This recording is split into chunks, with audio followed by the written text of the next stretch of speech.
Hi everybody, welcome to Paranormal Zone TV. Thanks for joining us tonight, and we have a wonderful show. And first, for those who are watching the show for the first time, if you would please subscribe, I'd really appreciate it. And please don't forget to give the show a like, and you're going to love it. I have Steve Stockton on tonight. I am so excited to have Steve. Now, our topic tonight is National Park Mysteries and Disappearances. I bought his book and read it because I wanted to take some stories out of this book for hopefully more shows with Steve. And let me just tell you a little bit about Steve. He is the author of 15 books. He's an experiencer, a paranormalist, and an owner and host of Everything Out There with Steve Stockton on Ground Zero Radio. That's a great radio station. 13 Past Midnight on YouTube, and Among the Missing, ATM on YouTube. So with that, let me bring Steve on. Hey Steve, thanks for joining us tonight. Hey, how you doing, Lorraine? Good to be here. Steve, you know what? We kept our messages on Facebook, and so I had scrolled all the way up. I was looking for more information on you, and oh my God, you messaged me in 2015. Do you remember? Yeah, that was a couple of years after Strange Things in the Woods came out. And I tried to get in touch with you then. I'm a fan of the show. And I've got another YouTube channel, Missing Persons and Mysteries, and I'm in the chat here with that name. So. Okay. So everybody in chat, welcome Steve to the chat room. Anyway, so you contacted me, and oh my God, I said, oh my God, Steve contacted me. And we were setting up, you had asked to come on my show, and oh my God. And so we had chatted back and forth. It was October, and then it was November, and then I don't know what happened. So anyway, welcome to the show. I moved cross country a couple of times, and I think when I first messaged you, I was in Portland, Oregon. I think so. And then I went to Washington for a little while, and then back to St. Helens, Oregon. And then a couple of years ago, I went to the high desert in New Mexico and was there for about a year. Now I'm in New England, so I've got the wanderlust, the gypsy blood. I like to travel around, but I'm going to be here in New England. Got married, so. I know, congratulations. Life's good, thank you. Yeah. You know, well, anyway, I'm so happy to have you on the show. Now, Steve, I know in 1934, Congress and Franklin Roosevelt chartered and dedicated the Great Smoky Mountain National Park to protect it from being cleared and built on anymore. Now, I know there are houses, what about 60% of the park have houses, private houses on that, around that area? It did at one time. There's still quite a few private residents up there, and then there's the ghost town of Elkmont, which I don't remember how many houses up there, but nature's pretty much reclaiming that. I don't think you can even go up there anymore. I've been up there before, but yeah, it's quite the place. And my family, my maternal family, my grandmother was born in the Cades Cove area, the Smokies. And they didn't move out until, I think, sometime in the 1930s, probably about the time they got really rolling with the park. They moved to nearby Ramsey community, which is still in the area. But Cades Cove, there's still cabins and things there. I don't think there's anything occupied, but there are some houses still in there.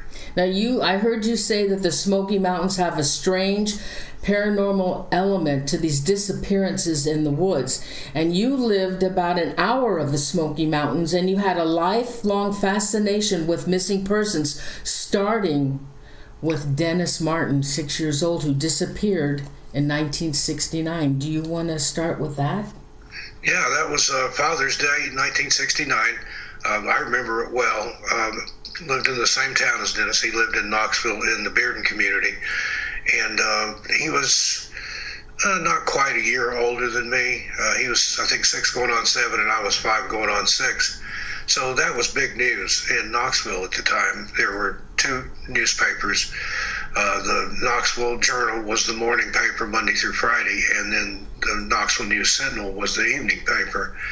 And, of course, it was just all over the news, the TV stations and things, too. And somewhere, I think they're at my sister-in-law's house, I have a couple of scrapbooks of clippings that I started from seriously day one of that disappearance, because I kept thinking, well, they're going to find him. They're going to find him anytime, any day. And so I scanned the papers constantly, and then watched the evening news and stuff, just hoping to hear something about him. And that was it was a real loss of innocence for me, I think. Just trying to get my child mind around, that a kid like me, about my age, could go missing and never be found again. So that case has always stuck with me. And even then, I was thinking, we only live about an hour from the Smokies. Maybe you wandered down here, but that was an hour by car. And we lived out in the country on a 26-acre mini farm. And I even got out on the rural country road that we lived on my little Schwinn Stingray and looked for him in the bushes and stuff. So, and I've never stopped. I've always, that case just stays at the fore of my mind because it was so unusual. And after he disappeared, he was there with his father, his grandfather, and his brother for Father's Day, kind of a boys' day out type thing. And the kids were, depending on which story you hear, they were either playing hide and go seek, or they were going to sneak up on the adults and scare them. Dennis went one way, the other boys went the other. There was another family there also named Martin, no relation, which is another just odd Fortean fact from that case. And Dennis's dad watched him go around behind the outcropping of brush. And a few minutes later, the other boys had come out and where's Dennis? And like, well, he's still hiding. Walked over there. Walked all the way around it, looked inside of it, no Dennis. And he realized, something's not right here. So he took off down the Appalachian Trail in a run. It's just right there, passes through the edge of Spence Field where they were at. And his father, Dennis's grandfather, hiked down to the ranger station 2 or 3 miles there to get some help. And that started the biggest manhunt the Smokies had ever seen, especially at that time.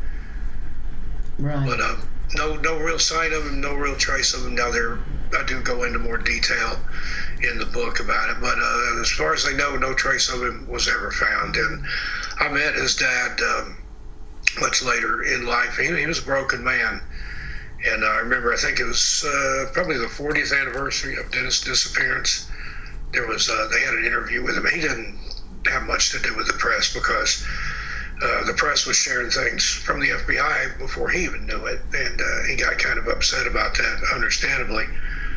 But he did an interview on the 40th anniversary of Dennis' disappearance, and it was just so heart-wrenching. He said, I've always felt that, someday there's going to be a knock at the door, and I think somebody, another reporter wanted to interview me. I'll go to the door, and there'll be a nice-looking young man standing there. And I'll open the door. Yes, how can I help you? And the young man will say, Dad, it's me. It's Dennis. I've come home. That is. And sadly, that never happened. He passed away on Halloween. I think it's been a few years ago, 10 or 15 years ago, I think, without any closure, without any idea of what happened to Dennis. So it's just really, really sad. Yeah, he passed away on 2014 on Halloween, the 45th anniversary of Dennis's disappearance. Hey, Steve, now I had read that the FBI would not release the report that they had taken on his disappearance, and it took them 25 years to release it. Why did they do that? Well, who really knows? The lead investigator for the FBI opted out in a very strange fashion there in Knoxville, went into a nightclub and chose to unalive himself. I'm trying to be careful here since I know we're on YouTube. But again, he was the lead guy on that case, and there's so much strange things involved with that. There was another family named the Key family that was in another area of Cates Cove. Excuse me. And they saw what they described as a rugged-looking man running up a hollow with something red over his shoulder. This was just after they had heard a blood-curdling scream. They were trying to see some bears, and a ranger had pointed them to this area. And the kids were like, Dad, there's a bear. But it turned out it was, they described it as a large rugged man possibly wearing furs or something like that. Now, there are stories of feral people in the Smokies. I've got a whole chapter dedicated to that yeah, we're going to talk possibility. About that. We're going to talk about that. They did hear the curdling screams, but didn't they see something red on the back of that guy's back? Yeah, it was so slung over his shoulder like he was carrying something up that hollow.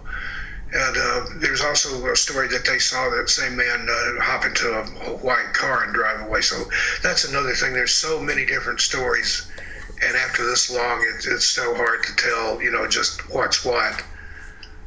But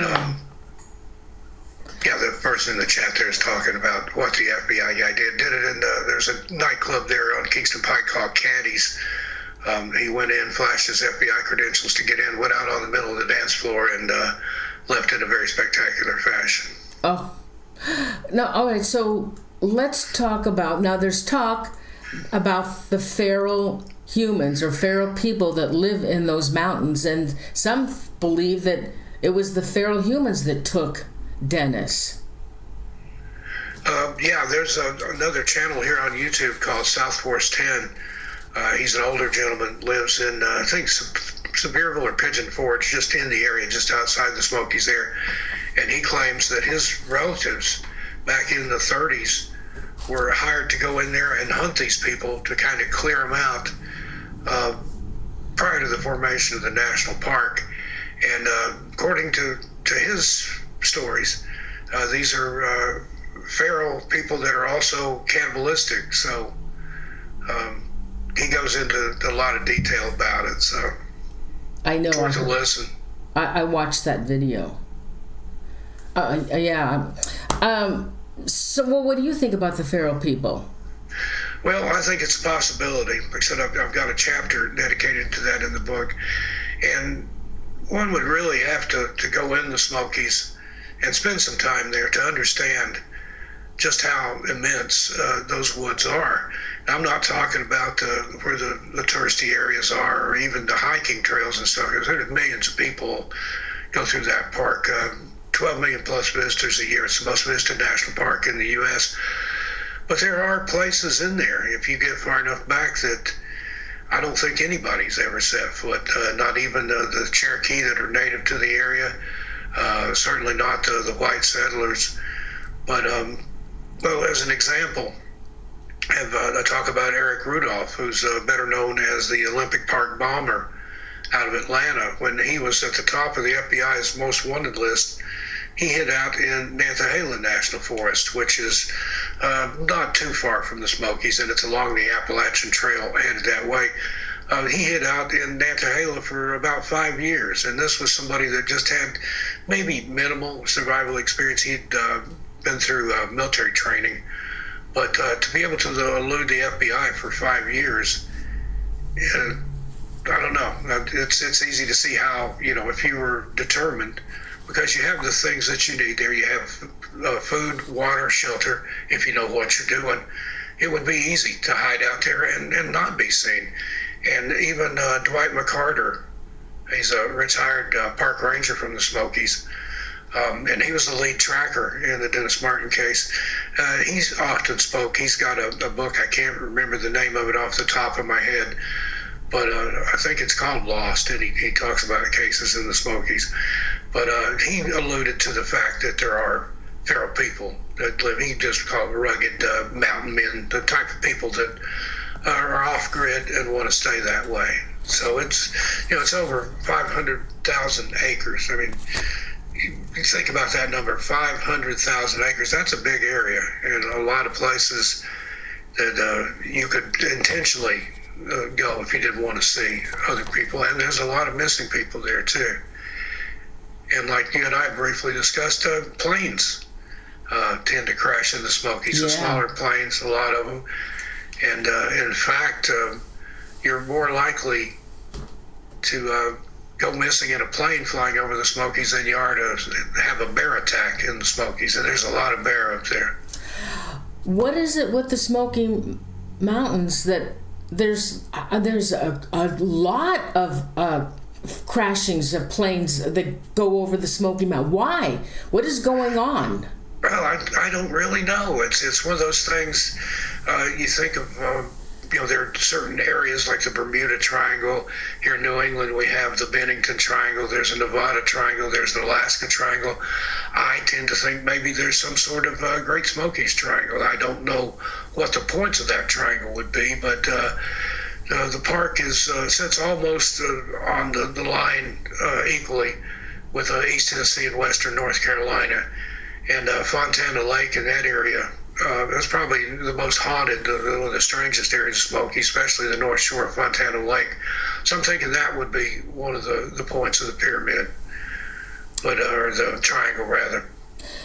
You had also stated, too, that the Katie's Cove is extremely haunted. Why is Katie's Cove? Yeah. There's a lot of cabins, a lot of early settlers. There's a couple of churches in there, primitive churches.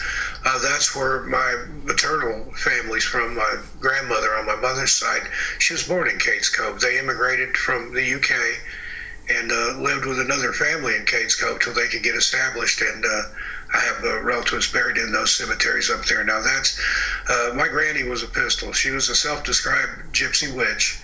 Now I don't know where she gets the gypsy part because, like I said, she was born there in Kate's Cove.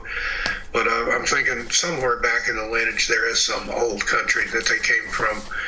But she told fortunes, made charms, read tea leaves, coffee grounds, that sort of thing. And she talked about the Smokies. There's a haint never holler, is what she'd say, especially in Kate's Cove in that area. But it's a strange place. Just a weird energy there in the Smokies. Now, I know this case isn't in your book, but I wanted to ask you, Summer Wells, the 5-year-old that disappeared. Now, she disappeared June 15th, 1921, and somebody had said, what a coincidence, because Dennis Martin disappeared June 15th, 1969, or is it reverse? He was June 14th, and she was June 15th of 2021. Yeah. They said, what a coincidence. Right, the same area, and that happens. Again, that's one of those 40, and I don't believe in coincidence, maybe a synchronicity, but sometimes dates or names, there's like a name game type thing. Like in the Dennis Martin case, for example, the other family that they met there and that the boys decided to play together, they were named Martin as well. Right. No relation.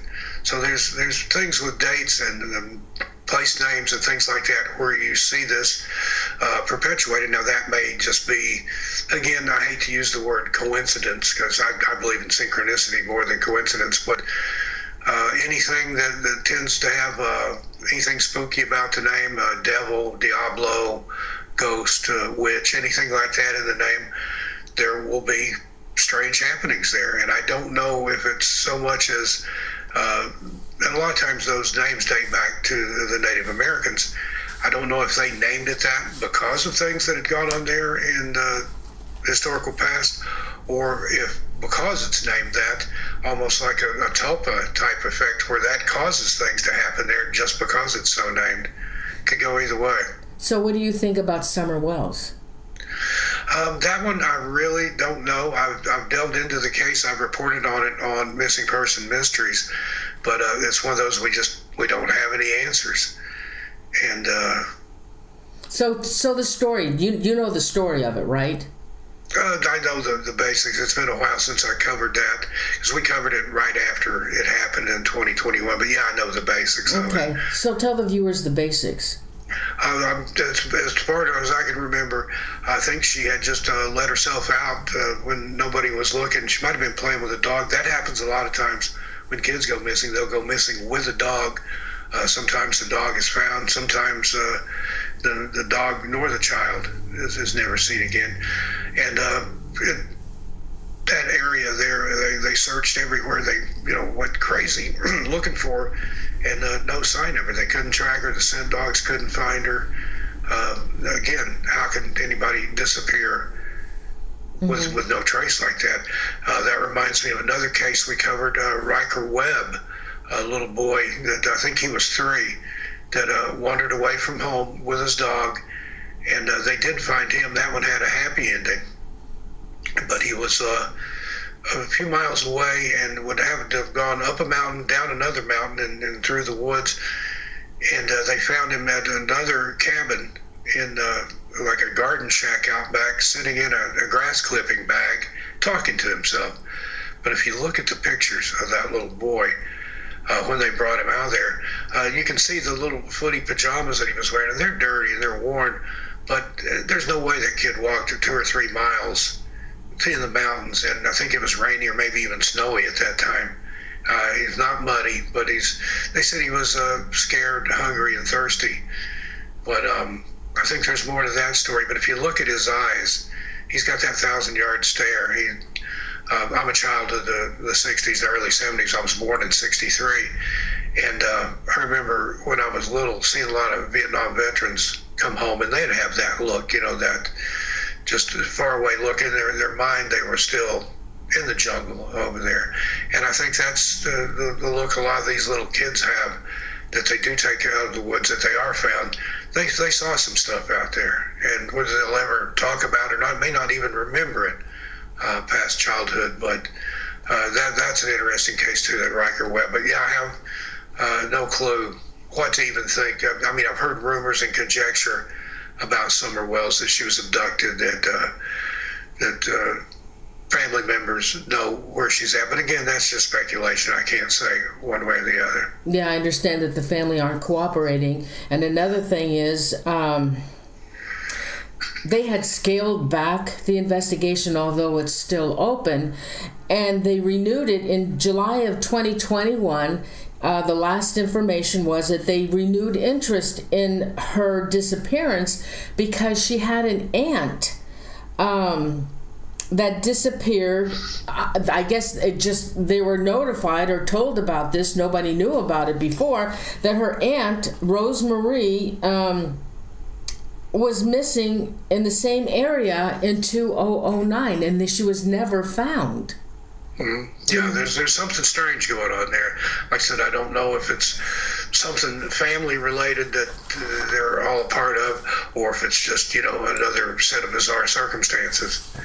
I've covered other cases like that where other family members went missing prior. There was some out in I think it's New Mexico, where a Navajo woman had gone missing, and then I believe it was their sister or niece or somebody else went missing too, or had gone missing previously. I cover so many of these cases. Like right now, Missing Persons and Mysteries, I just, I think it's today, released episode 21 or 22 of the strangest or most bizarre national park mysteries or disappearances. And there's 10 cases in each of those. So just right there, that's 210 or 220 cases. And that's just scratching the surface. There's so many of these cases. And again, this started with Dennis Martin, but my mission statement, if I have one, is if I can bring one person home, or worst case scenario, give one family closure, then I'm doing what's been laid on my heart to do, and that's, to keep these people's names and cases out there. I mean, we cover cases going back 10, 20, 30 years or more, where it's obvious pretty much that those people aren't going to be found alive, but would like to give the family something, some closure to know what happened. What areas are these cases from? They're literally worldwide. I've covered stuff from all over the world. A lot of disappearances here in this country tend to be around the national parks. Yosemite in California, that's the only the second most visited national park behind the Great Smoky Mountains, which sees almost double what Yosemite does. But Yosemite has more missing people. So. Yeah. I know. Sure what that's all about. And I'll never go back. We used to go a lot to Yosemite, and I will never go back to Yosemite. I'm scared to death. I'm the same way with the Smokies. Years ago, 20, 30, maybe even 40 years ago now, I used to hike a lot in the Smokies. I'd go off trail. I like to do the rough camping, the primitive stuff, and I solo hiked, and I've never through hiked the Appalachian Trail, but I've section hiked a lot of it through the Smokies and other places there. But you couldn't pay me to go hiking alone now after covering all these strange cases and stuff. It's just, there's something out there. Yeah. Okay, so now what about, let's see, Thelma Pauline Melton, a.k.a. Polly, her disappearance. Yeah, she went missing from a campground there in the Smokies. Again, that's another one that I remember when it happened. There's the real three big ones there: Dennis Martin, Trini Gibson, and then Thelma Pauline Melton. And that one, I actually, the hiking and skiing club that I was a part of at that time, we helped in the search and rescue. That, of course, no luck. Another one, no sign of her was ever found. Now, again, that's one of those where there's a lot of conjecture. She was hiking with some friends. She walked on ahead of them, went around the curve, and then was never seen again. Right. And she was on medication and things that she needed to have to survive, which was still there in her. They had an Airstream camper there, her and her husband. And she left her medication and stuff like that behind, ID, everything.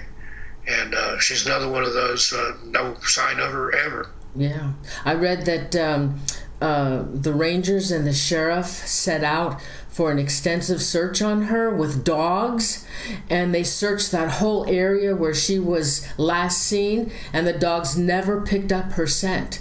So they're saying she was never there. Yeah, and that's strange. Now, there are people that... one of the rumors, the theories I've heard is that she left with somebody, that she was married to a much older man, and his health was failing. And she volunteered at the, I think it's at Pittman Center, at the Senior Citizens Center there. And the day that, I think it's the day that she disappeared, or maybe the day before, she had taken a phone call there, which she'd never been known to use the phone there before. So there's conjecture that she may have been plotting a getaway. But again, for her to disappear and to never be spotted or found, even if she'd left with somebody else, right, you'd think there would be some kind of trail there. But to this day, nobody knows the whole story except for her. And wherever she is, if she still is, she's not talking. All right, so another chapter that you covered in your book. There's, I forget, 23 or some chapters in this book, but I'm not going to have Steve reveal all the information because you need to read the book. It's a really interesting book. All right, so another one I picked out, Steve, let me get rid of this, was, I could not pronounce the Indian name, but it's Little People. The Yanwi Sunday. Yeah, I couldn't pronounce it. Even though I'm part Cherokee, I'm sure I mess up the pronunciation of it there. But yeah, there are lots of tales of little people in the Smokies. Certain areas in particular. And the Cherokee, like I said, they had legends, and stories about them, but they coexisted with them. They apparently were at war with them at one time and then decided to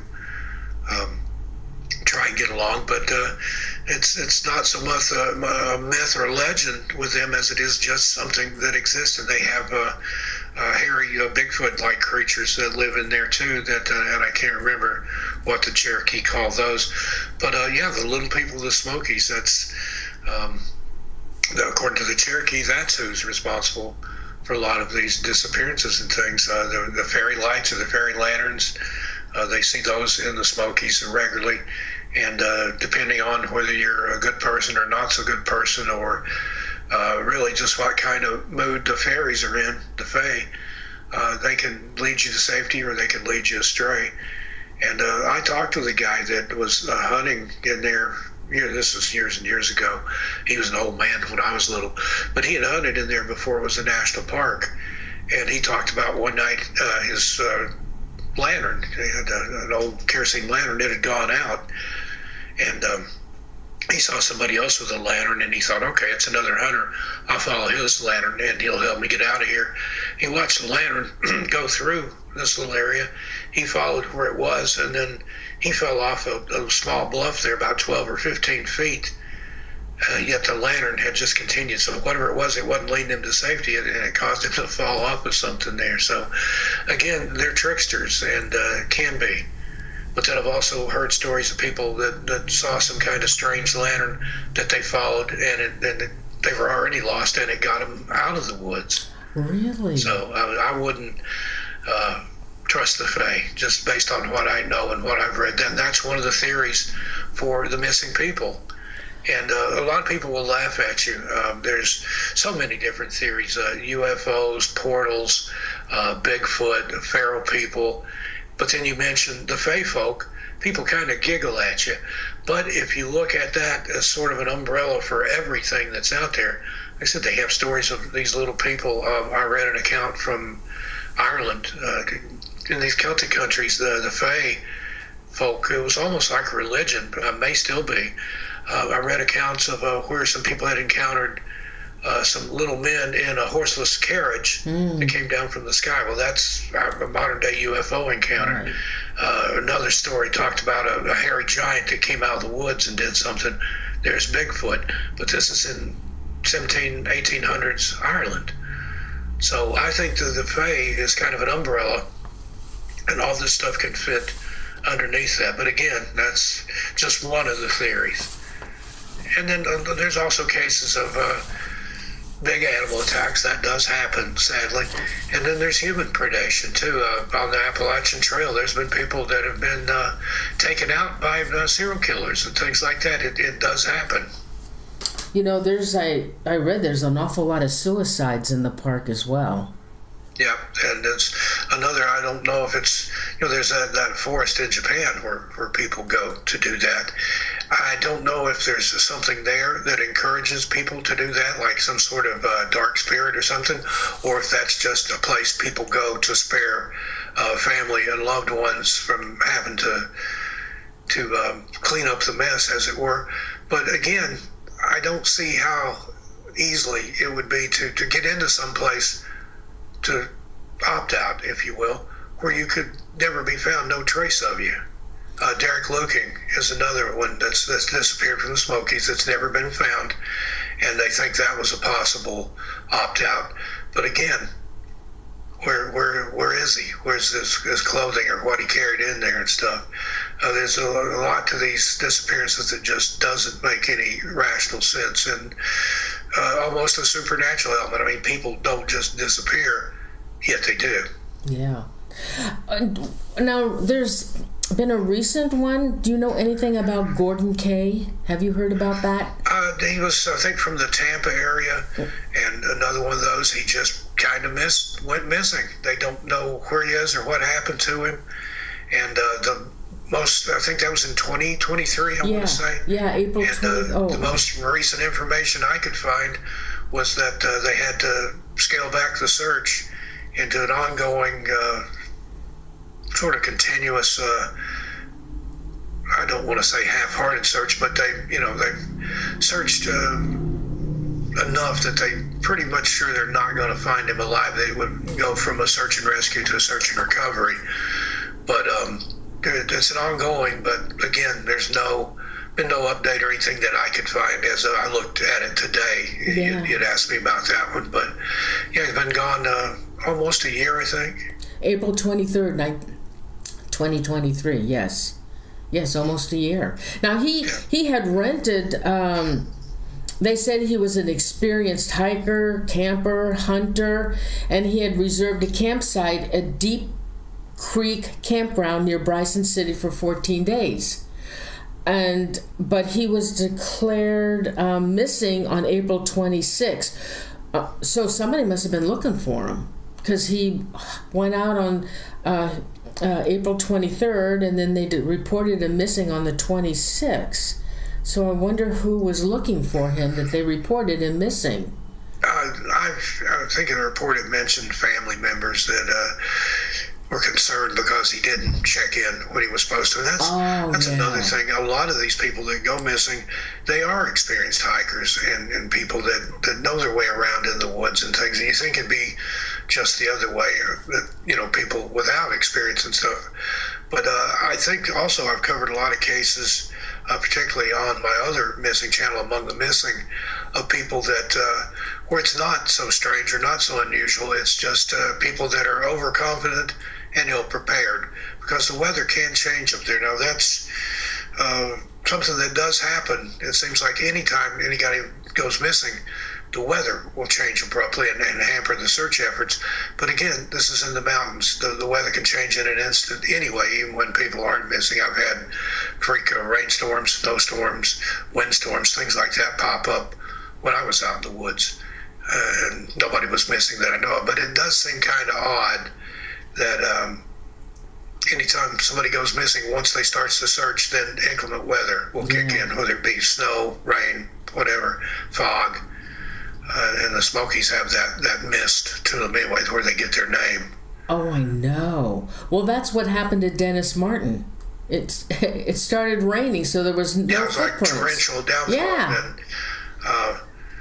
And they talk about in a lot of these cases where the scent dogs can't track the person, but if it's raining afterwards, it's going to be hard to track. I mean, that's not anything that's strange or unusual. Or if the person crossed water, waded through, or went up or down a creek in the water, the dogs aren't going to be able to track that. Okay, another one. So the last one from your book that we'll talk about is this Huggins Hell legend. Yeah, that's one of those areas that's, like I talked about, some places in there that are so overgrown that not many people probably have set foot in there. And in fact, a lot of the park rangers there in the Smokies won't even tell you how to get to that one, because they don't want people going in there, because you're more than likely going to have problems. There's places where you have to climb almost vertically. There's streams and waterfalls in the area that you would have to climb through to get through Huggins Hell. And it looks like you've got a picture of it there on the screen, or something similar to it. Now imagine stuff like that higher than your head, and you're trying to hike or even bushwhack your way through there. Anything could happen. And there are venomous snakes up there. There's not so many rattlesnakes, but they're up there. But you do have copperheads and things like that. So, and all kinds of biting things other than snakes, just pests and things. Do you know of any disappearances in that area? Not that area per se, but again, it's hard to say where some of these people went missing exactly, because they didn't leave an itinerary. They didn't say where they were going. And that many acres, 500,000 plus acres, it'd literally be like looking for a needle in a haystack. Where would you even start? And I've heard search and rescue say that, we don't even know what trail they took or what direction. How do you start looking for them? If you don't know where they started from. That makes sense in a roundabout way. That Katie's Cove interests me. What goes on in Katie's Cove? Can you tell us any of the hauntings or stories, scary stories from that area? Oh yeah, there's a lot. Like I said, Katie's Cove is one of the remaining areas there where it's still kind of set up like it was. Some of those original cabins are there. There's I think it's 11-mile loop that you could drive through and see all this, and then certain days it's bicycle traffic only. And there are places literally where you have to get off and walk your bike because the road back there is steep and you'll take a tumble. But all those cabins and graveyards have stories about them. In particular, I can't remember, I think it's the Primitive Baptist Church that's there. They've seen things inside and outside it. There's also a Confederate graveyard that's not too far from there that has graves of Cherokee that fought in the Civil War. They have a special graveyard for them, and it's basically hidden. You don't know it's there. There's a wooden marker there in the shape of an arrowhead. But last time I was there, and that's been 15, 20 years ago, it was grown over. You could walk right by it and not even know it's there. But if you walk back in there, there's, I think it's about 20 or so Cherokee graves that they've marked out. And a lot of their families are buried there too. Apparently, when they fought, they took their families with them. And a lot of the families perished along with the males of the family that were fighting during the Civil War. So there's Civil War ghosts, there's Native American ghosts, there's missing hikers, and mountain witchery and things like that. Like my granny said, haints, boogers, witches. There's everything up there. Has anybody come forward to you to tell you about sightings of ghosts that they've seen for any of your books? Yeah, I've heard several. Not only in Kate's Cove, but in Gatlinburg itself, which is like a resort town that's just there before the entrance to the national park. There's a couple of hotels and things there that are haunted. There's a tourist attraction there. It used to be called Hauntings on the Parkway. I think it's a laser tag place now, or it was last time I was there.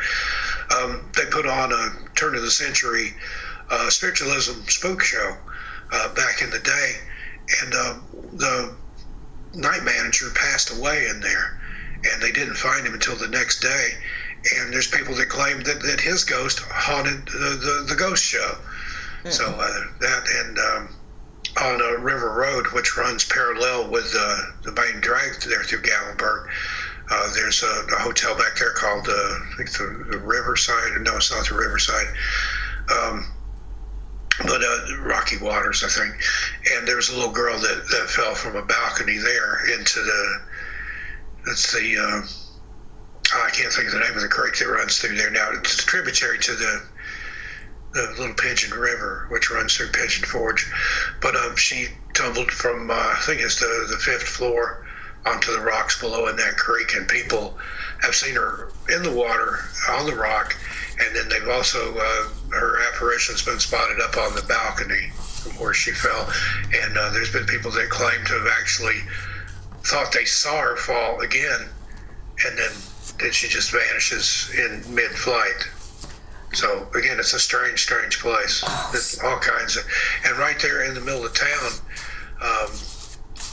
up near, used to be Tipton Traders Mall. It's got a different name now. It's kind of an outdoor strip mall type thing. There's funnel cakes and socks and saltwater taffy and things like that. But up above there, on the back of a hill, is White Oak Flats Cemetery. And goes back to times of settlers. White Oak Flats was what that area used to be called before it was Gatlinburg. And there's been all kinds of paranormal sightings up there, apparitions, disembodied voices and wails and stuff. And like I said, that's right there in the middle of town, just behind all these tourist shops and stuff. And again, unless you knew it was there and knew where to look for it, you wouldn't even know it was there. Wow. Okay, so Steve, why don't you tell us about your experiences in the Smoky Mountain? Well, the strangest one, I've been up to Klingman's Dome. This is back in the early 80s. It's the highest point in the Smokies. I couldn't tell you the exact elevation, but there's an observation tower up there that you can hike up to. It's kind of a spiral type thing that goes up, and you can look out over the mountains there from the highest point. And most days you can't see anything other than the mist that comes up the mountains, but on a clear day, you can see a long way from up there. I'd been hiking up there, and like I said, back in those days, I liked to go off trail. I was just rough hiking and was making my own way. And somewhere below that, where that observation tower is, I was making my way through there, and I saw the most amazing tree that I've ever seen. It looked like a beech tree, which is not indigenous to the area, especially that high up. But it was huge, Noreen. It would have taken probably 6, 7, 8 people holding hands to reach all the way around this tree. And it was in a little clearing. Excuse me. And the sunlight had just kind of broken through the clouds and was shining on this tree. It looked like something out of a Frank Capra movie or maybe a Disney movie. And that's the way this tree looked like. It wasn't even real. It was some kind of creation. And I walked over and I'm marveling at it. I'm looking up at it. This thing is tall, majestic, like I said, very out of place. And I've hiked all over Klingman's Dome. I've never seen it before. And again, you're not going to see everything every time, no matter which way you go. Excuse me, I gotta get a drink.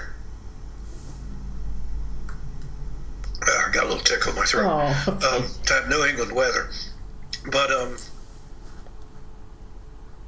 I walked over and I looked at this tree. Said it was in a little clearing, ancient, hundreds of years old. was looking at it, and suddenly it got the forest just went like dead quiet, like somebody hit the mute button. And that's always a hint. Anytime I'm out there and the forest goes quiet, that's letting you know. Excuse me.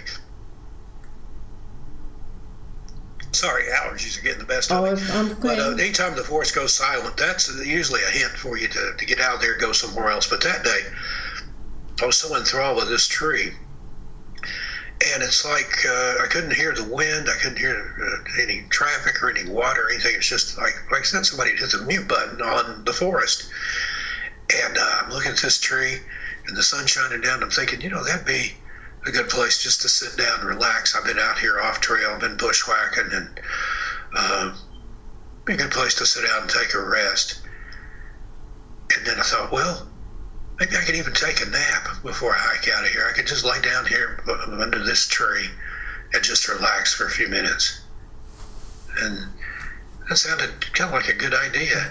And then all of a sudden it just dawned on me like, oh, where did that thought even come from? What am I thinking? It's like late afternoon. It's going to be dark soon, and I don't want to be out here in the dark. I didn't even have a headlamp with me at that time. It was just a day hike.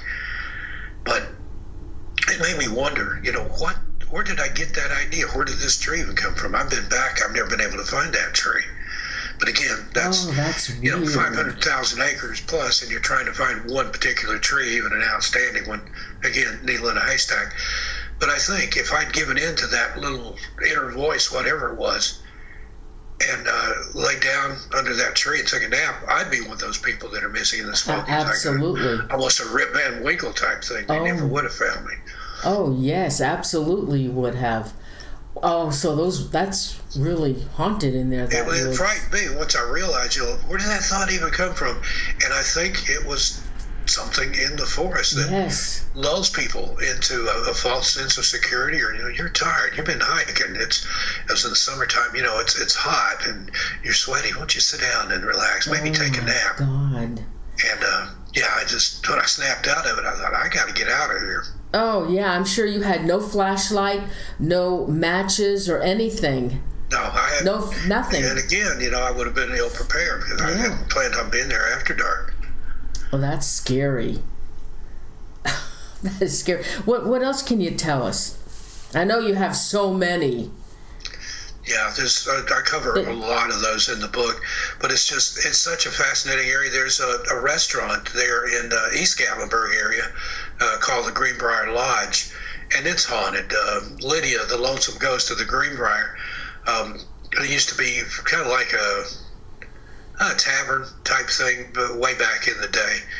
And the girl was supposed to get married. She was from the area, and that was where they were going to spend their honeymoon. And she went there to prepare for a wedding, and the guy she was supposed to get married to disappeared. Now, there's different stories on that he got cold feet and just run off. And then there's another story that he was out hunting wild boar, which are abundant in the Smokies, and was severely either done in by a boar or had some sort of hunting mishap. And that was why she got left at the altar. But unable to go back and face her neighbors and her family and all the tongue wagging and stuff that would go on, she chose to opt out, and she hung herself from the stairwell there at the Greenbrier. And they still see her spirit there. And because of the way she went out, they wouldn't bury her in the Christian cemetery. She was buried in an unmarked grave. And one of the caretakers there kept getting visitations from her. And he finally had to go out in the woods and put up a small, like homemade tombstone to give her ghost some rest so she'd leave him alone. But there's been a lot of sightings there of her and strange things that happens there. Stuff gets moved around. And part of that may be on the menu, they have a dessert called Lydia's Chocolate Suicide for Two. Oh, no. She might be upset about that. But, a long time ago, they didn't even like the legend. And they wouldn't talk about it. But now they've kind of embraced it.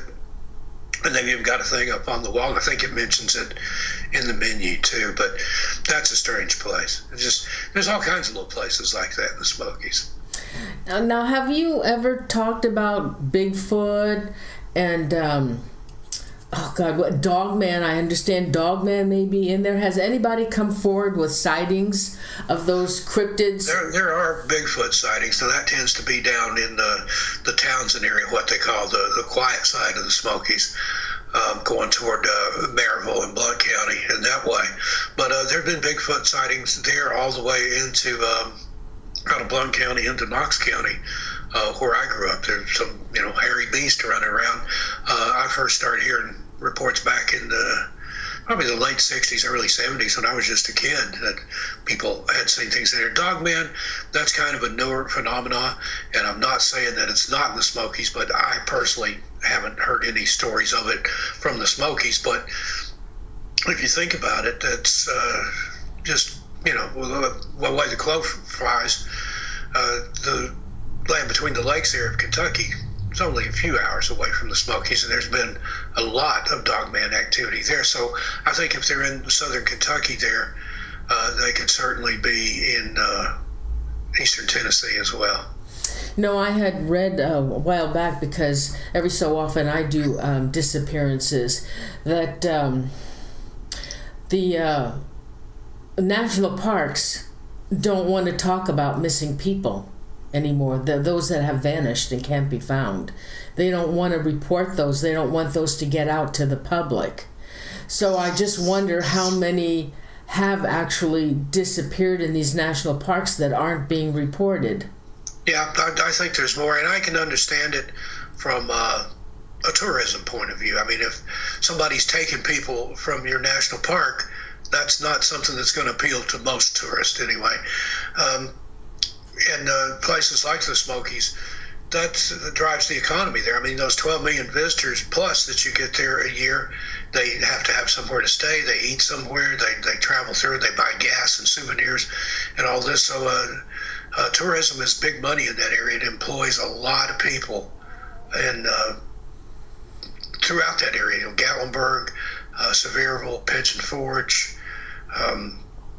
It'd be ghost town up there if you didn't have tourism. Now, what about portals, Steve, where people... I remember a story I was talking about years ago about this family that were walking in they were walking in one of the national parks, I don't remember, and they had their 3-year-old little boy with them, and the parents were walking just a little ahead of the little boy. He was kind of like behind them, and when they turned around, he was gone. He had vanished, and they never found him. Yeah, there's more than one case like that where a child has gone missing. I covered one in a video, or at least today, on Missing Person Mysteries, about a little boy. I think he was 7. He was with his, and I can't remember the national park off the top of my head, but he was there with his parents and his sister, and he went missing. And the sister went missing first. They split up into 3 and helped look for her. Well, she comes back, and the parents come back, and then the boy was missing, and they never found him. I think he was 7 years old. And again, you don't know, was it an animal attack? Did he walk through a portal? Did Sasquatch take him? Did a person take him? That happens too. There's people that have been abducted, kidnapped out of these parks. Not just national parks, state parks too, or really anywhere. I've covered some Canadian cases where people disappeared, in the heart of a big city. And that happens here too. There was a guy that went missing, I think he's in Columbus. Brian, I can't remember his last name now, but he disappeared from a bar there called the Ugly Tuna Saloona. There's CCTV footage of him going in there, but none of him ever coming out, and yet he's never been found.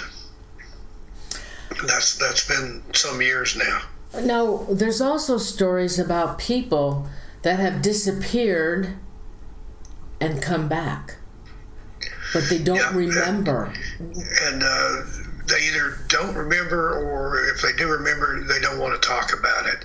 And those are the ones that puzzle me. I mean, that's their right to privacy, but you wonder what stories they could tell. And I covered one case of a guy who was skiing in the Niagara area, went missing, and then turned up, and I think he was in, I want to say San Francisco, somewhere in California, at the airport, with no idea how he got there. He was wearing clothes that he didn't recognize, and just strange stuff like that. It's almost like he'd been drugged and somebody was about to smuggle him out of the country or something. But based on the time that he had been missing, the only way he could have got there was to have flown, but he hadn't been on a plane. He was in like the parking area of the airport. And he thought that he remembered the last leg of the journey was with a truck driver, but his memory was foggy. Or some people said maybe he was just getting ready to disappear and then start a new life, and then decided not to. So you have that. You have people that intentionally go missing, that want to escape their life or situation.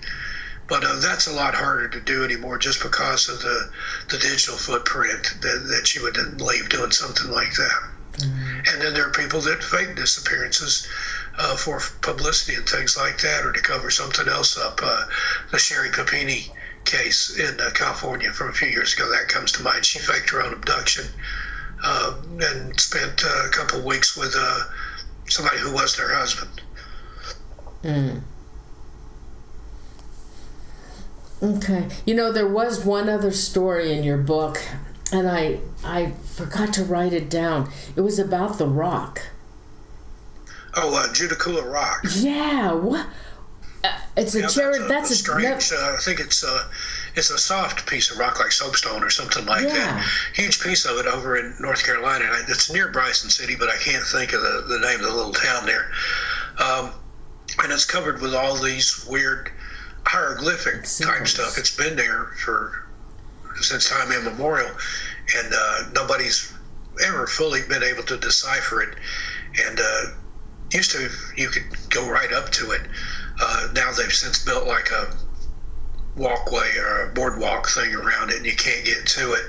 But it was people were climbing on it and playing on it and taking pictures of their kids on it and stuff. And it was starting to wear those symbols and writings off there. But it's older than the indigenous people that are in there, because they knew of it and spoke about it. They didn't know what it was. Some people claim that there's evidence of Vikings and maybe even Egyptian travelers that were in the United States long before Columbus. And so what would they do? Just carve symbols on that rock? Again, I don't know if it was like some graffiti from that time, from that era, or maybe it tells a story. Like I said, there's people that claim they've deciphered part of it, but again, who knows? If you're making up the story, you could tell it to say, you could say Sea Rock City or Eat at Joe's or whatever, but it's somebody spent a lot of time in there making those marks on that rock. You can Google it and get a picture of it. And it's interesting. Like I said, I've been there, no explanation for it. In the same part of North Carolina, not too far from there, is a place called the Devil's Tramping Ground, or the Devil's Stomping Ground, which is a big circle out in the woods where nothing will grow. And they've tested that soil, Noreen, and it's sterile. There's nothing growing there. Nothing will ever grow in there. And they don't really know why. And that's the story, is that the devil comes in there at night during the witching hour and paces in a circle while he's thinking up evils to play on mankind. And it's a strange place. Now, sadly, the last time I was there, it was full of trash and beer cans and stuff.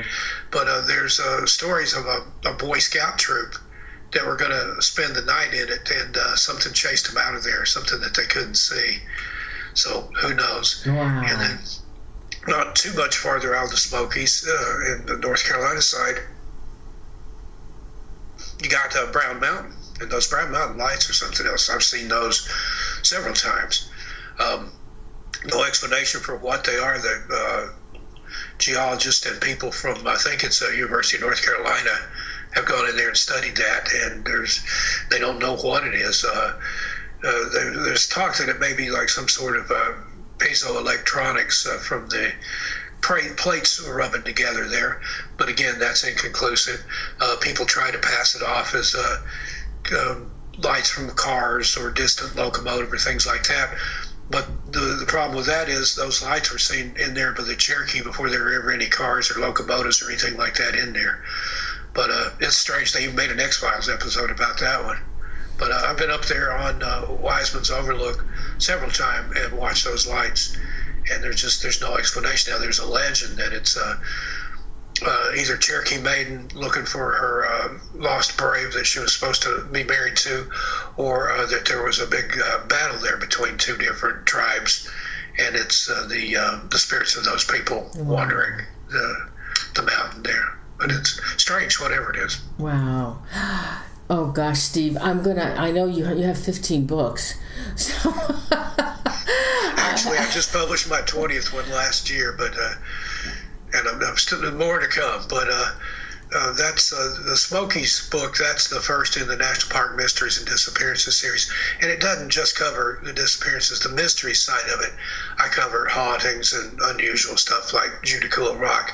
There's 2 more volumes of that. There's one on just part of California, like Joshua Tree and Yosemite and a little bit of stuff there. And then the 3rd one is the Pacific Northwest, Oregon and Washington and Idaho. There's going to be more in that series too. What did you, now I've been to Yosemite many times. It is like 4 hours. Actually, it's about 3 hours, 3.5 hours from us. And we've been there many times.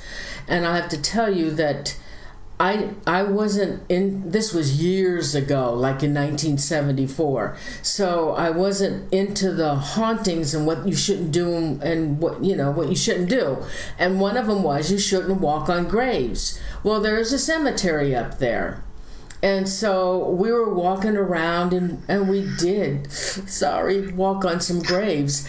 And damn, when we came back from our trip, paranormal things started happening in our house. And so, and that's when I started getting really interested into the paranormal. So don't walk on a grave. Sometimes, there's dark energies in some of these places.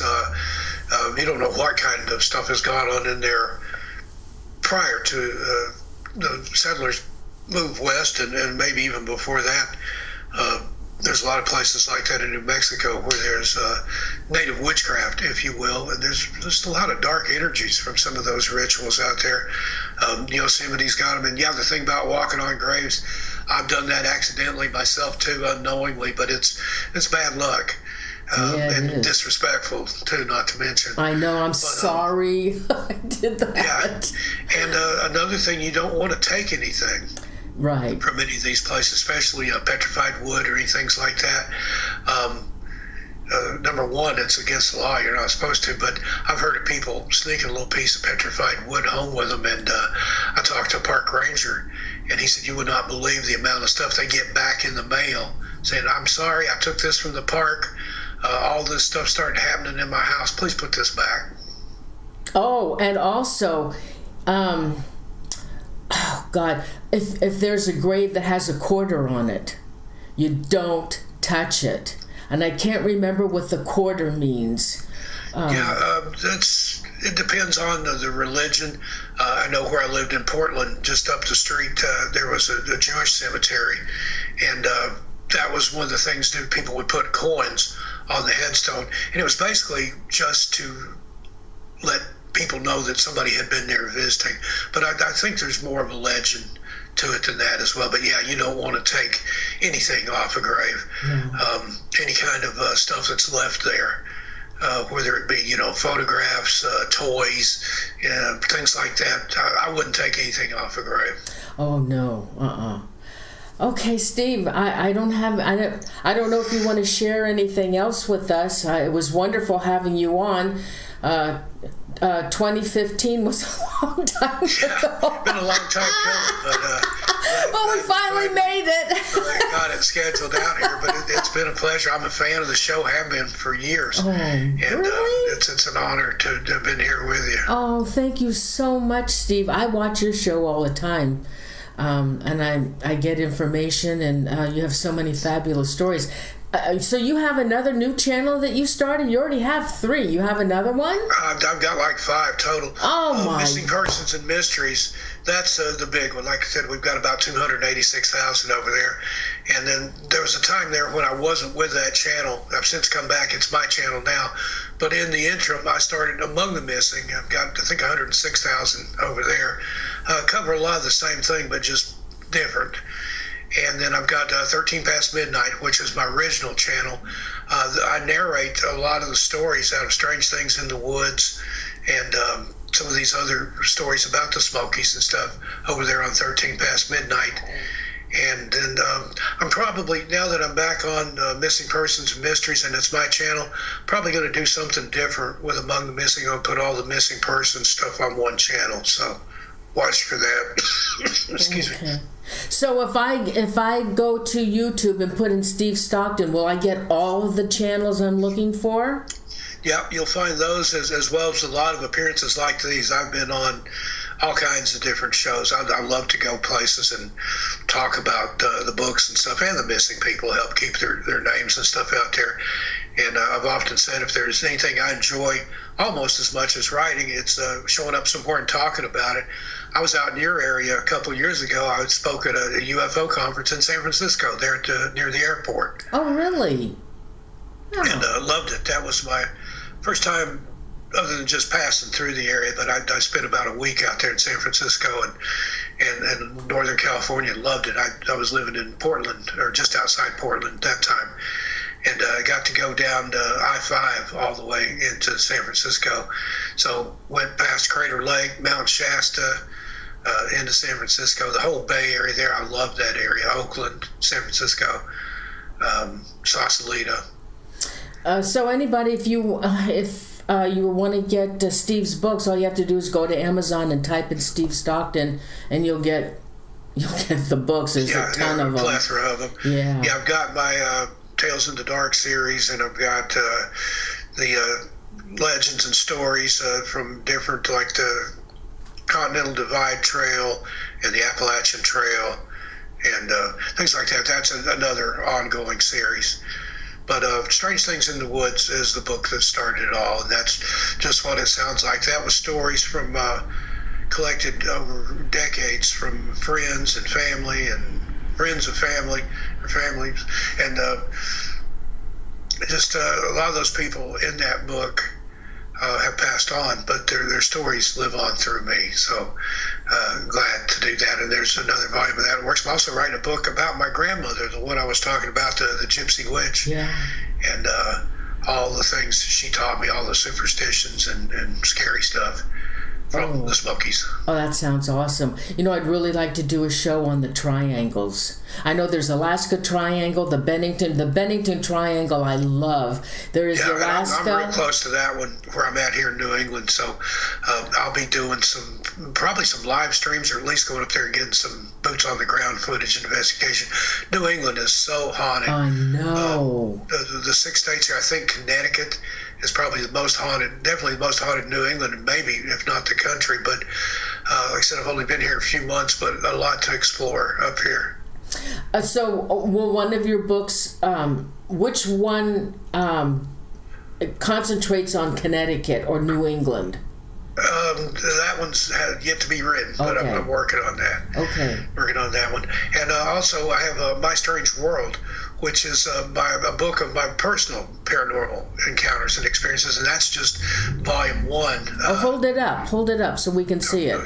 See that there. Yeah. Now, Strange Things in the Woods, like I said, that was the first one, and I would go on one show or another. I've been on Coast to Coast a couple times. I was just on there. I know, I listened to it.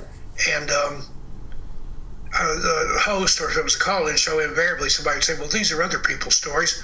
What have you ever had any experiences? And I'd tell one or the other, I've had some doozies. And I thought, one day, there's probably enough to make a book. And that's how My Strange World came about. And like I said, I've already got enough to do at least a volume 2 and probably start a volume 3, just since that one's been written. So love to write and got a lot of stuff in the works. But yeah, I'll be doing a New England book, and I may do one book just on Connecticut. My wife's helping me research it, And we found so much stuff in Connecticut, I think it could bear having its own book, and then the rest of the New England states in a separate book. Will you come? Missing people up here too. Oh, I love the triangles, though. Because I've only done one show on the Bennington Triangle, so I want to concentrate on those triangles. Would you come back and we'll do a show on triangles? Oh, absolutely! I love talking about those. And like I said, there's one in Nevada. There's one in California. There's one in mention of one in Hawaii. I haven't really looked into that one yet. Of course, there's the Bermuda Triangle. Yeah. They're all over the place. The more you look into them, then there's the Burlington Triangle, which is up here in New England as well, very similar to the Bennington Triangle. Yes. But Bennington is the big one. Yes. It has strange disappearances, UFOs, Bigfoot-type creatures, cryptids. It's a great place. Yeah, what's the name? Say so. What's the name of that abandoned town up there in the mountains in Dudleytown. That's in Connecticut. Oh, God. What's the name of it? Dudleytown. No, there's another one. I think it starts with a G. It's I think it might be in the Bennington Triangle. It's an abandoned town that's extremely haunted. Well, I'll get together with you. Find out, and I'll look into that one. I probably know of it, but I can't think of it right off the top of my head. I didn't have any notes or anything. This is just all from memory. And I'm getting older. I turned 60 last year, so memory's not what it used to be. But, you're still young, Steve. Yeah. Don't worry about it. Okay, Steve, thank you. I'm going to get together with you. I want to do the triangles, okay? Okay, and, that'd be great. How about next month? I'll set a show up with you for next month. That'd be great. If you're around. And sometime I'd like to have you as a guest on my radio show. Oh, no, everything Steve. out there. No, It's on the Clyde Lewis Steve. Ground Zero Radio Network. Airs every Sunday night. Excuse me. I don't have anything to tell you except dumb ghosts that I see. Oh, sorry, I keep coughing. It's a change in the weather here. It was like below freezing, and now the last couple of days it's been in the 60s, and then the temperatures are supposed to drop again. My sinuses have gone haywire. I'm sorry. I continually coughing and clearing. But yeah, I'd love to have you as a guest on Steve, radio no. to talk about all the shows you've done here. Anyway, so I'll get together with you. I want you to come on next month. And thank you so much, Steve, for coming on. My pleasure. I'm just so sorry it took so long. I honest to God, I was shocked. It was worth the wait. Yeah, 2015. I didn't realize it'd been that long. So going on 10 years almost. Thanks, Steve, so much. You have a great night. I thought it was hard to get on coast to coast. But I'm happy to be here on Paranormal Zone TV. Thank you, Steve. Thank you, and congratulations on your marriage. Thank you so much, Steve. Well, I'll see you next month. Thank you. Good night. All right. Good night, everybody. I'll see you a little further on down the trail. Tell your animals I said hi. Stay safe. Thank you. Good night. Good night.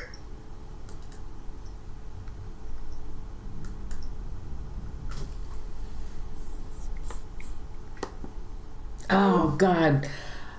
I know. I was so shocked when I went back in my message and said, "Oh my God, Steve contacted me in 2015."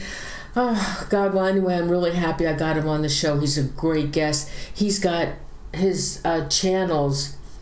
I know of 3, but now he's got 5. He said.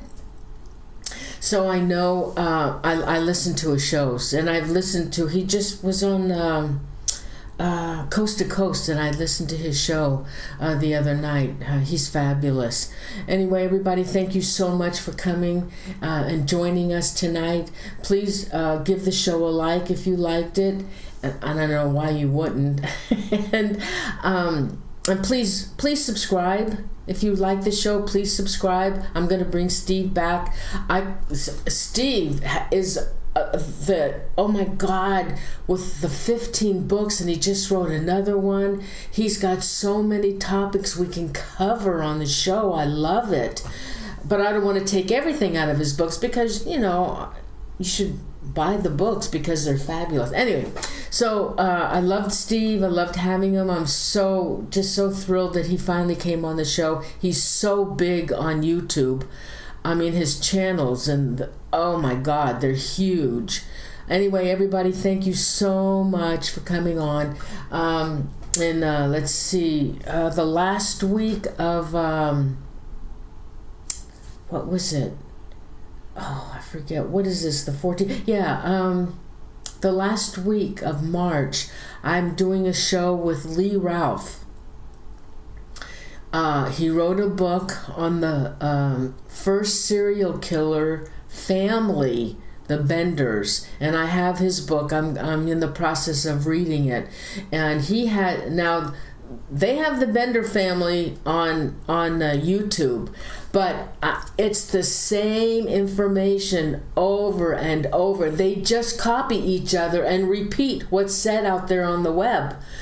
But Lee has done extensive research for years on the Bender family. He'll tell us how he got involved in it, and he has stuff that nobody else has, and it's a little different from what's being told out there on the web and on YouTube.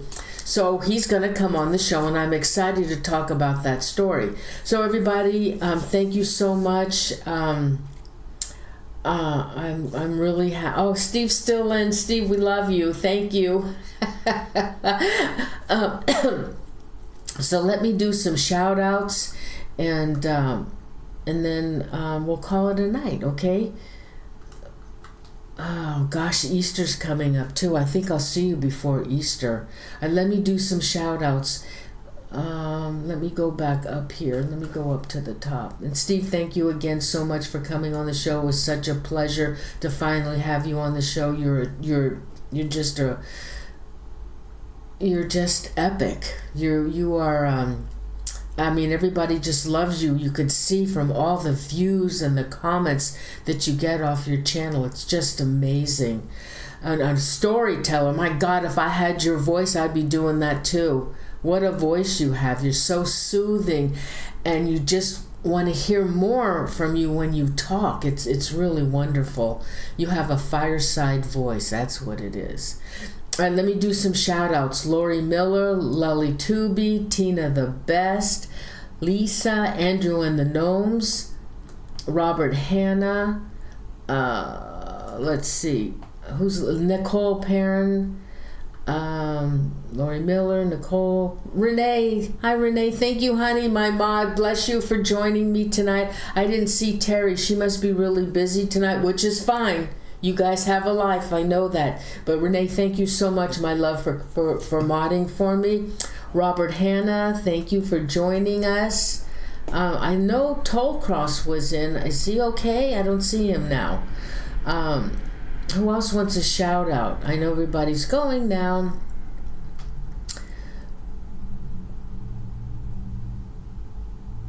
Let's see.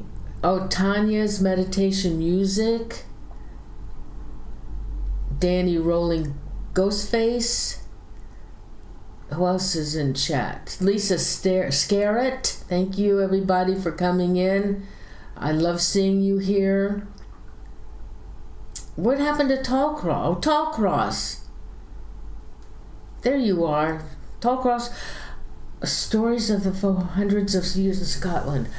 I don't know, maybe sometime, Tallcross, we should do a show on ghosts in Europe, and Scotland would be one of them. They do have a lot of fabulous stories. Yes, you're right. And thank you, Tallcross, for joining us tonight. I keep forgetting. I know it's early in the morning for you. Thank you for being here. You're always here every week without fail. Christopher Chris, you finally made it. Thank you for the email.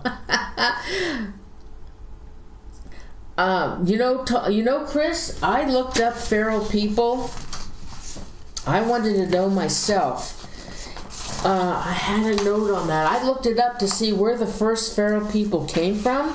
You know, if there really was such a thing, because I had heard about those before. Oh, okay. So, the earliest reported feral human, his name was, they called him Wild Peter, in 1724 in Germany. So there actually was one. Yes. You know, we're going to do a show too with Serenity Jenny. I want to find out about Summer Wells, and I want to find out about Dennis Martin. And there's a couple of others I want to find out about what happened to them. Let's see, who else? Cusp.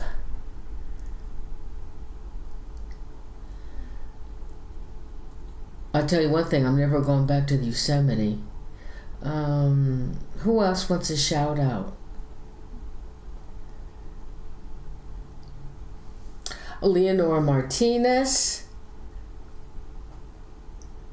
Anybody else want to shout out? Jen Witt.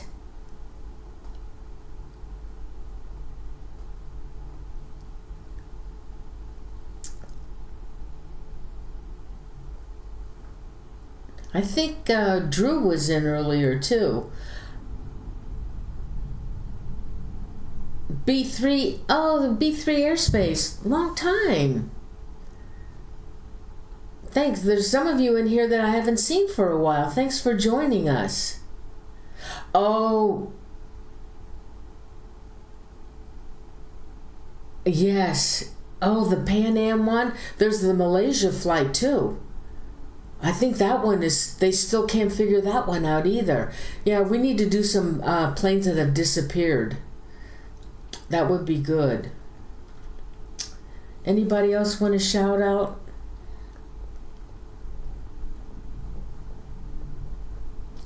Okay.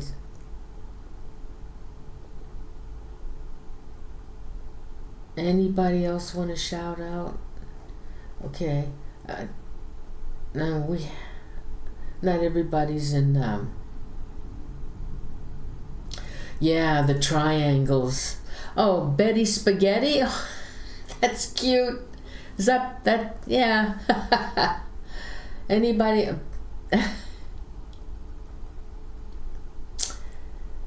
Everybody who may still be listening, but they're not in the chat room, if you would please subscribe, I'd appreciate it.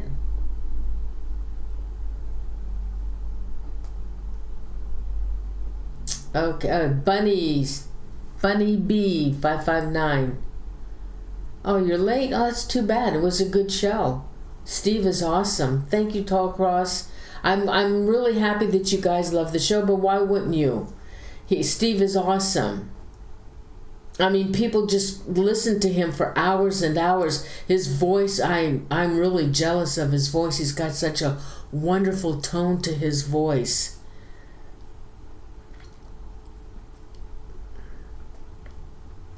Anybody else want to shout out? Okay. Okay. Thanks, Tall Cross. Yeah, please don't forget to give a like. I'd appreciate that as well. Okay, Chris, I'll have to check that out. Thayer, hi. Oh, you were in Egypt? Oh, that's nice. Oh yeah, I am. I'm gonna set up a date with Steve. I'm gonna do the triangles next month. The Bennington Triangle, the Burlington Triangle. I'm gonna get some stuff out of there that I want to talk about. The Alaska Triangle. Now, I never heard of the California Triangle. I'm gonna have to check those out. So he talked about Las Vegas Triangle. I don't know what all is involved with those because I had never heard that before, but that'll be very interesting. Okay, I'm going to go now. I love you guys. I'll see you not next week, but the week after for the Bender, the first family serial killer in the Old West. It's pretty interesting. It's pretty interesting. So I'll see you then. So guys, okay, I'm going to turn this off now. I love you guys. Thank you so much for joining me. And I really appreciate it. And be safe. Have a great week and be safe out there. Love you guys. Good night. Love you. Love you. Good night.